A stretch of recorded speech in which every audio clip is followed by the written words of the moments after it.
प्रचलित जानाया जाहैबाय मा ब्रह्म धर्म बे उनावहाय जादों बे ब्रह्म धर्मआ किन्तु गुदियाव सैत्य धर्म हिसाबै बेखौ फोसावनानै गालांदों परमहंस दा जायखि जादोला ब्रह्म धर्मआनो होन सैत्य धर्मआनो होन बा सनातन धर्मआनो होन बे मोनसेयानो आरो दा बिनि जा गुबै तत्व बा बिनि जा थांखि बेफोरखौ जोङो मिथिनो गोनां दं जितु जोङो सैत्य धर्म सिबियारि एबा ब्रह्म धर्म सिबियारि जे ब्रह्म धर्म सिबियारि जानानै बे ब्रह्म धर्मनि सोमोन्दै मिथियालाबानो थायोबा बे जोंनि अलसिया आखुखौसो फोरमायनाय जायो बेखायनो जों दा बयबो ब्रह्म धर्म सिबियारि आइमोन बाबामोनहा गावनि धर्मनि सोमोन्दै माने गासैबो खोथाखौ मिथिजोबनानै थानांगौ आरो ओमफ्राय बे धर्म एबा बेनि तत्वफोरखौ मिथिनानै थाब्लासो जोंनि गोसोआबो मा जायो गोरा जायो आरो राफोद जानानै रावनिबो खाथियाव जों गेजेन जानाय नङा आरो दा बेखायनो बे जे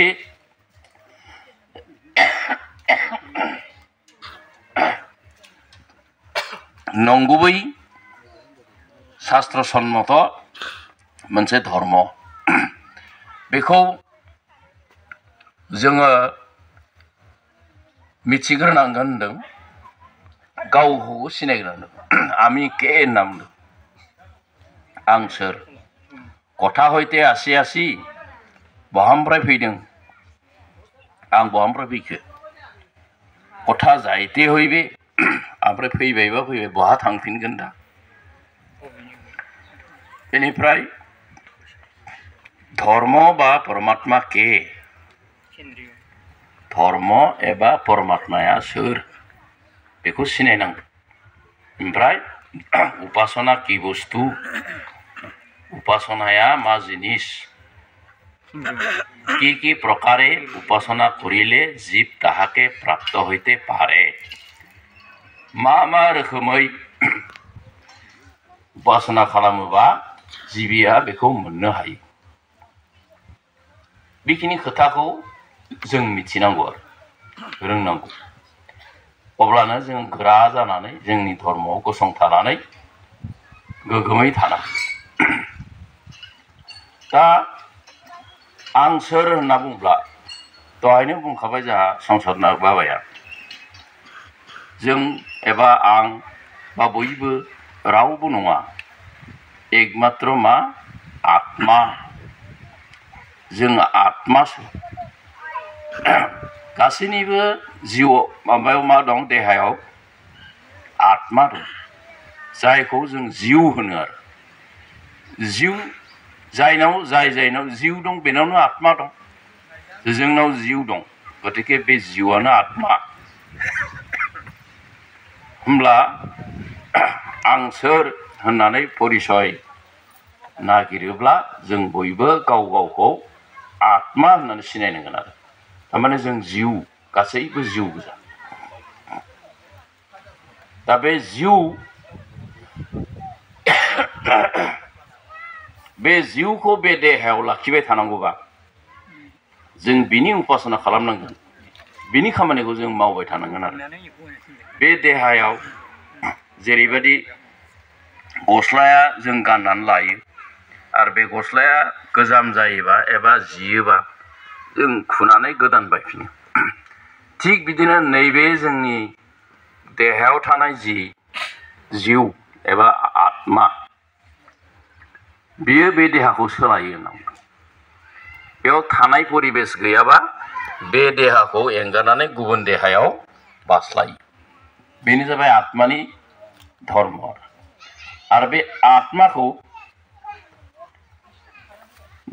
अस्त्रजों दानथारनो हाया अरजों सावथारनो हाया बारा बेखौ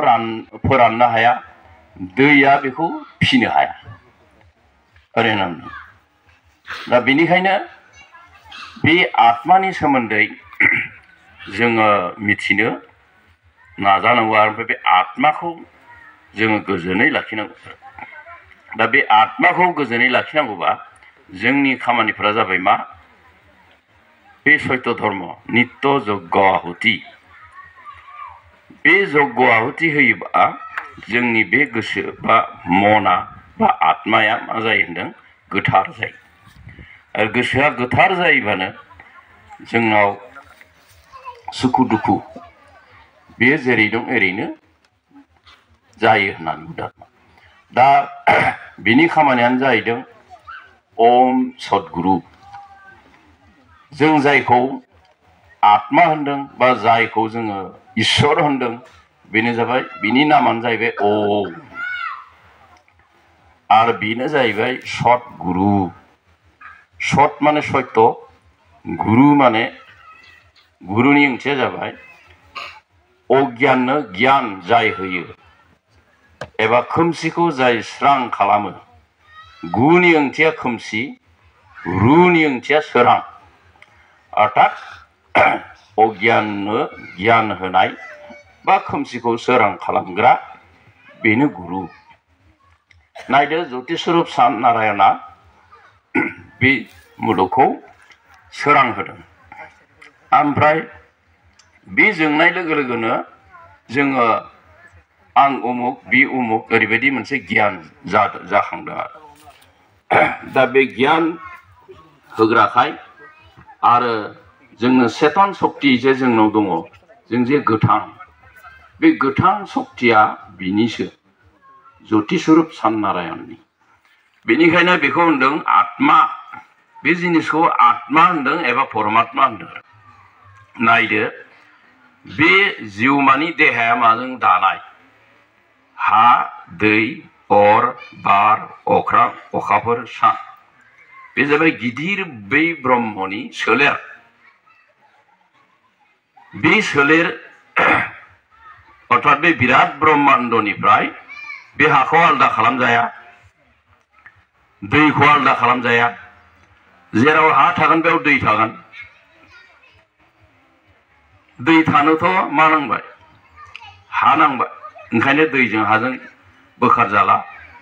ओमफ्राय बे बुहुमा थानांगौबा बार थानांबाय बा अर थानांबाय। अर थायाबा बे अरखौबो बोखार जाया। बे देहानिफ्राय अरखौ बोखार जाया, मोदोमखौ बोखार जाया। बे मोदोमाव थै रोदा रुदु दं। बे मोदोमनिफ्राय थैखौ आलादा खालामजाया। आलादा खालामबानो थैबाय। बा बे बुहुमनिफ्राय बा बे बिराट ब्रह्मांडनिफ्राय हाखौ बोखारबानो बाहाय जिब जिराद गैला। अरखौ बोखारबानो बाहाय दुंनाय गैला, सक्ति गैला। बारखौ बोखारबानो अक्सिजेन मोनला, जिबि जिरादनि अस्तित्व थानाय नंला। अख्रां लांदां गैयाबा नैबे देहायाव जिथु सोदोब जों खोनानो हानाय माबा मोनदों, बे माबाया थालिया। अखाफोर थायाबा नै जोंनाव साननाय हनाय गैया। साननाय हनाय संकल्प बिकल्प जायखौ होनो, बियो बे अखाफोरनि खामानि, मन जायखौ होनो। ओंखायनो बिराट ब्रह्मांड बा परमात्मा इसोरनि गोसोआ जाबाय अखाफोर, मेगना जाबाय सान। सानखौ मेगन होनदों। मानोना बे मुलुगाव थानाय गासैबो जिबि जिरादा बै साननि ज्योति सक्तिजोंसो मेगनजों नायनो हानाय सक्तिखौ मोनदों। ओंखायनो बिनि मेगना बिनो। ओमफ्राय बेवहाय गासैबो मुवाखौ खामनो हानाय सक्तिया जाबाय अरनाव। दस्रा जिनिसनाव गैया बेखौ खामनो हानाय। ओंखायनो अर महरै अर खुगा होनना बुङो बेखौ। बे अर खुगाजों परमात्माया जायो। बेनिखायनो गासैबो जुदि जों इसोरनो जाहोनोबा बा इसोरखौ उपासना खालामनोबा अराव होनांगोन होननानै। मिलौनाय मोदोमनाय मुवा होयोब्ला इसोरखौ जाहोनाय जायो, ओमफ्राय मुलुगा खुसि जायो होननानै। परमात्माया खुसि जायो। दा बेनिखायनो बे यज्ञाहुतिया जाबाय मुलुग मोजांनि मंगलनि खामानि। बेजों लोगोसे इसोर परमात्मा देब देबि गासैनिबो उपासनानि खामानि। दा बेजों लोगोसे जोङो गावखौ सिनायबाय आत्मा एबा जिबि होननानै। जों बहा थांफिनगोन? गथाय जायते हइबे जोंथ' फैबाय बेयाव बुंदों जेरावनिफ्राय फैदों बेवहायनो जों बहानिफ्राय फैदों ज्योतिनिफ्राय फैदों बे जिउआ बा देहाया होमबा जों ज्योतियाव थांफिनगोन बे आत्माया ज्योतियाव थांफिनगोन बेनिफ्राय धर्म बा परमात्मा के बाय एबा होननाय अर्थआ जाबाय मोननै एखे सोदोबनि गेजेराव एबा बेखौ बाहायनाय जायो एखे सोदोबा जायोबा जेनेबा धर्म बा परमात्मा थारमाने धर्म आरो परमात्मा एखे जिनिस बेनिखायनो गेजेराव एबा होदों होमबा जों जे धर्म फालिदों धर्मआ सोर होमबा जाय हमथानानै लाखियो धृ धातुनिफ्राय धर्म सोदोबा जादों होननानै बुंदों मानसिफ्रा दा बे धृ धातुनिफ्राय धर्मनि ओंथिया धारन खालामनाय बा हमथानानै लाखिनाय माया माखौ हमथानानै लाखिदों नायदो बे ज्योति स्वरूप सान शक्तिया बा साना अख्रांखौ हमथानानै दं अखाफोरखौ हमथानानै दं बारखौ हमथानानै दं अरखौ हमथानानै दं दैखौ हमथानानै दं हाखौ हमथानानै दं धारन खालामनानै दं हाखौ हमथादों बलथे जों हायाव दं नालाय जोंखौबो हमथाफानानै दं अर्थात बे ज्योतियानो बे बिराद ब्रह्मांडखौ हमथानानै दं थारमाने जोंखौबो हमथानानै दं होमबा जाय हमथाग्रा बिनि धर्म हमथाग्राया बे सान होमबा धर्मआ सोर सानासो चन्द्रमा सूर्यनारायणै धर्म होनना बुंदों ओंखायनो चन्द्रमा सूर्यनारायण ज्योति स्वरूपै धर्म होमबा जों हिन्दु ख्रिस्टान बायदिसिना धर्म मुस्लिम धर्म हिन्दु धर्म बुंनायनि जेबो ओंथि गैया धर्मआ जिहेतु सानानोखासो बिनि नामासो धर्म होमबा बै बे जों जे बायदिसिना मत बानायना लादों बेखौसो धर्म होननानै मानसिफ्रा फालिबाय थादों आरो किन्तु धर्मआ धर्म बा परमात्मा बै ज्योति स्वरूप सानखौनो धर्म होनदों एबा बेखौनो परमात्मा होनदों परमात्माया बे सानासो आरो धर्मआबो बे सानासो बेनिखायनो जोङो धर्म होनना बुंबा बेखौसो बुजिनांगोन आरो बिसोर बयखौबो हमथाना लाखिदों जोंखौबो हमथादों हाखौ हमथादों दैखौ हमथादों बलथे मा हिन्दु ख्रिस्टान गासिखौबो हमथानानै दं आरो बेनो गासिखौबो सोरजिनानै दं गासिखौबो पालन खालामनानै दं जाहोगासिनो दं लोंहोगासिनो दं आरो सम सफैनाय लोगो लोगो बुथारनानै बा फोथैनानै सोरखौबा बराय होनानै सोरखौबा बेमार आजार खालामनानै बायदिसिना उपायजों बे लांगासिनो दं आरो अब्लाबो जोबाखै लांनायाबो जोबाखै जन्मआबो जोबाखै जोनोमबो होगासिनो दं दैलिक बिथिं जन्म होगासिनो दं बिथिं लांगासिनो दं बिथिं आरो थानायखौ पालनबो खालामगासिनो दं जाहोगासिनो दं बेखौनो त्रिगुणात्मा होनना बुंनाया परमात्मा बा इसोरखौ त्रिगुणात्मा त्रि माने मोनथाम गुण माने गुण गोनां मोनथाम गुण गोनां आत्मा बेनो जाबाय परमात्मा बे मोनथाम गुणानो जादों दहाय जा गोजोनथाव बाबाबो एसे बुंखादों सत रज तम बे गुणनि मालिक बा बे गुण गोनां बै ज्योति स्वरूप परमात्माया बे मोनथाम गुण दं जिहेतु परमात्मानाव बे मोनथाम गुणा दं जिहेतु जों आरो परमात्मानि अंशल जों गासैबो जिब जिरादा दांग्रोमनानै नाय बयबो गावबागाव दांग्रोमनानै नाय जे जायनाव सत गुण दं बे सत गुण थानाया धर्म बा परमात्मा इसोरखौ फुजिनायनि बिराद माबा जायो आरो आग्रह जायो ओमफ्राय सत्यखौल' गनायनानै लायो ओमफ्राय मा होनदों बे सत रज रजगुना जाबाय माने नांगौसो नांगौ जोंनो नांगौ आरो बिराद लुबैनाय माबानाय हा हु धन सम्पति लुबैनाय बा सासन खालामनो हानाय अर्डार होनो हानाय उमुक खालाम थुक खालाम बेबायदि जे राजसिक जायनाव गुन दं बे जाहैबाय रजगुनि ओमफ्राय तमगुनि तमगुना जाबाय बानाय रंजानाय बाजानाय तामसा फुर्तिखौ मोजां मोननाय बेबायदि गुनखौनो तमगुन बा तामसिक गुन जे बे मोनथाम गुना साफ्रोमनावबो प्रतिजन व्यक्तिनावबो एसे बा बारा बारा दं सासे व्यक्तिनाव दं आंनाव दं सत्त गुनाबो एसे दं रज गुनाबो दं अहंकार दं जे रज गुनाबो दं आंनाव तम गुनाबो दं मानोना आं तामसा फुर्ति बेखौ मोजां मोनो तम गुना दं बे साफ्रोमनावबो बे सत्त रज तम गुना साफ्रोमबो व्यक्तिनाव दंजोबो मान थायो परमात्मा इसोरनावनो दङबा बे मोनथाम गुना जोंनाव मान थाया जोंनावबो दङ साफ्रोमनावबो बे सत्त रज तम गुना प्रतिजन व्यक्तिनाव दङ मानोना इसोरानो बे मोनथाम गुननिखा ओंखायनो जों व्यक्तिफ्राबो बे मोनथाम गुननिखा हयथ' जायहा सत गुना बांसिन बे सत्यनि प्रति बांसिन आग्रह ओमफ्राय जायहा रज गुना बांसिन बिनि लुबैनायफ्रा बा माबाफ्रा बांसिन आरो ओमफ्राय जायहा तम गुना बांसिन बेहा माने बे बानाय रंजानाय माबानाय तामसाया बेहा बांसिन आरो माने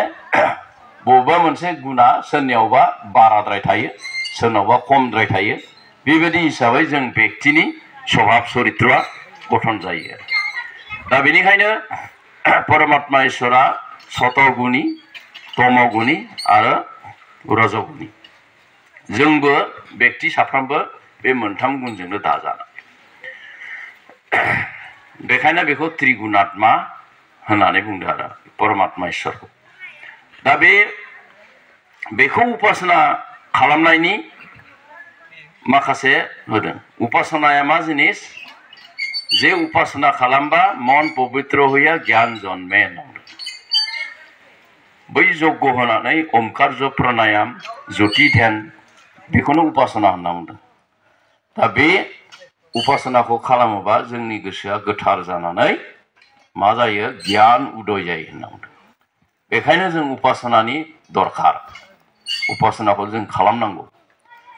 जों फ्रायानो उपासना खालामा बेनि खारनाव जोङो बेखौ मोजां सिनायनो मोना ओमफ्राय इसोरा जोंखौ जेरैबायदि अननांगौ बेबायदि अननायखौ जों मोना मानोना जों उपासना खालामा नित्य यज्ञ होआ सानफ्रामबो यज्ञ होनाय ओमफ्राय ओम सद्गुरु मन्त्र जप खालामनाय ओमफ्राय ज्योतिखौ ध्यान धारणा खालामनाय ओमफ्राय बे शास्त्र बिजाबखौ फरायनाय बेखिनि खामानिया जाबाय परमहंस एबा जोंनि गुरु बे थिनलांनाय खामानि जाय ब्रह्म धर्म फालिग्रा बिसोरो बे बाबानि बिजाबखौ फरायनाय नित्य आहुति होनाय